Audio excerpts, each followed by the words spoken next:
श्री शिवाय नमस्तभ्यम दोस्तों, जय महालक्ष्मी। दोस्तों 16 दिवसीय महालक्ष्मी का व्रत 30 अगस्त साल 2025 दिन शनिवार से प्रारंभ हो गया था और 14 सितंबर यानी आज दिन रविवार को व्रत का उद्यापन या समापन भी कह सकते हैं।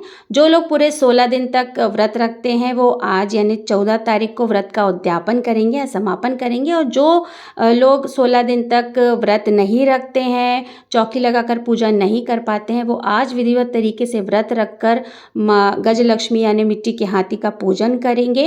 तो आज आपको इस वीडियो में संपूर्ण जानकारी देने वाली हूँ कि महालक्ष्मी व्रत की जो है वो चौकी हमें कब उठानी है, मिट्टी के हाथी का गजलक्ष्मी का हम घर पर ही कैसे विसर्जन करेंगे, कलश के जल का हमें क्या करना है, चूड़ी बिंदी सिंदूर जो हमने चढ़ाई है उसे क्या करें, किसी को दान में दे सकते हैं या नहीं दे सकते हैं, संपूर्ण जानकारी आपको देने वाली हूँ। दोस्तों देखिए, 14 सितंबर साल 2025 दिन रविवार को ये व्रत रखा जा रहा है, तो व्रत के अगले दिन सोमवार पड़ रहा है, यानी 15 तारीख को ही हम चौकी उठा सकते हैं। सोमवार के दिन चौकी उठाई जा सकती है। हम लोगों के साइड पे गुरुवार और मंगलवार को चौकी नहीं उठाते हैं। तो देखिए, पूजा के तुरंत बाद तो चौकी नहीं उठानी चाहिए, शुभता का प्रतीक नहीं माना जाता है। चौकी हमेशा अगले दिन उठाई जाती है।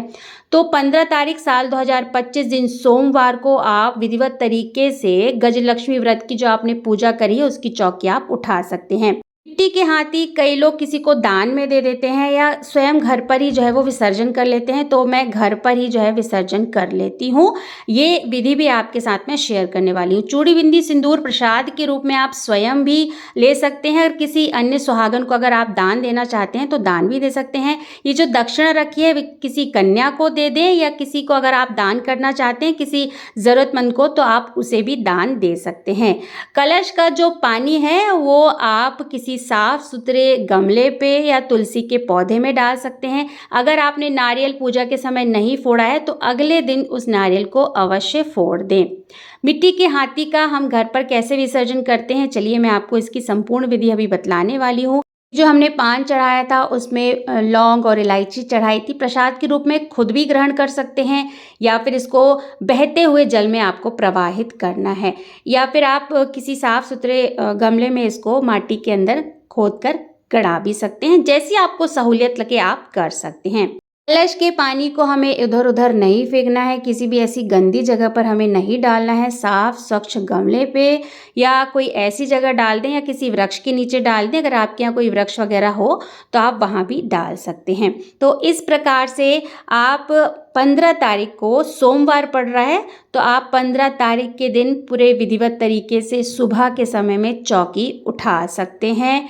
अगर मंगलवार या गुरुवार पड़ रहा होता तो नहीं उठाई जाती है मंगलवार या गुरुवार को चौकी, हम लोगों के साइड पे तो नहीं उठाते हैं, लेकिन सोमवार है तो आप सोमवार वाले दिन चौकी उठा सकते हैं। 16 आटे के दिए विशेष तौर से महालक्ष्मी व्रत के लिए बनाए जाते हैं। इन्हीं से जो है वो हम महालक्ष्मी जी की आरती करते हैं। आपको इसे भी जो है कहीं ऐसी वैसी जगह पर नहीं फेंकना है, नहीं डालना है। आप या तो इसे बहते हुए जल में प्रवाहित कर दें, या फिर बातियों को हटा करके, जो बातियां लगी हैं उनको हटा करके हम छज्जे पे छत पे डाल देंगे, ताकि जो पशु हैं, जो पक्षी हैं, मतलब तोता मैना, वो खा सकें। तो इस तरह से कहीं गंदी जगह पे नहीं डालना है, या तो बहते हुए जल में प्रवाहित कर दें या छत पे छज्जे में डाल दें, तो तोता मैना कौवा वगैरह इसे खा सकते हैं। पितृपक्ष चल रहे हैं तो वैसे भी जो है कौवे जो है वो आते हैं इस टाइम पे। अब देखिए, हाथी का विसर्जन कैसे करना है, मिट्टी के हाथी का जो हमने पूजन किया था उसे घर पर ही मैं कैसे विसर्जित करती हूँ वो विधि आपके साथ शेयर कर रही हूँ। अगर आपके यहाँ कोई नदी तालाब कुंड पास में है तो आप वहाँ पे भी जाकर विसर्जित कर सकते हैं। साफ सुथरा पात्र ले लिया है मैंने, उस पर थोड़ी सी रोली, चंदन, अक्षत इस तरह से हम जल पे डाल देंगे। जल को थोड़ा सा ज़्यादा लेना है, जो हमारे मिट्टी के हाथी हैं वो अच्छी तरह से उसमें समा जाएं और अच्छी तरह से घुल जाएं, और घुलने के बाद ये जो पानी हो जाएगा उसे हमें ऐसी वैसी जगह पर नहीं डालना है। इस बात का आपको विशेष तौर पे ध्यान रखना है। देखिए, जल पे थोड़े से मैंने पुष्प भी डाल लिए हैं। अच्छी तरह से ये साफ स्वच्छ जल मैंने तैयार कर लिया है। अब आप घर पर ही जो है वो मिट्टी के हाथी का विसर्जन कर सकते हैं। अगर आपके यहाँ विसर्जन किया जाता है तो आप कर दीजिए, अगर किसी को दान में दिया जाता है तो आप दान कर सकते हैं। अब ये जिसका पूजन किया था, अब हम इसे जल में जो है वो प्रवाहित कर देंगे। पानी देखिए मैंने थोड़ा ज़्यादा लिया है ताकि जो मिट्टी के हाथी हैं वो अच्छी तरह से उनमें मतलब समा जाएं और जो घुल जाए अच्छी तरह से मिट्टी, बची ना रहे। इस बात का आपको ध्यान रखना है। अगर आप विसर्जन कर रहे हैं तो पानी थोड़ा सा ज़्यादा लेना है। तभी अच्छी तरह से घुल जाएंगे तो किसी साफ स्वच्छ गमले में हम डाल देंगे, किसी पौधे में भी हम डाल सकते हैं। तो इस तरह से जो है वो पौधा खराब वगैरह नहीं होता है। तो हमें इसी तरह से घर पर ही मिट्टी के हाथी का विसर्जन कर सकते हैं। हम लोगों के साइड पे ऐसे ही कर लिया जाता है। अगर आपके यहाँ दान दिया जाता है तो आप दान भी दे सकते हैं।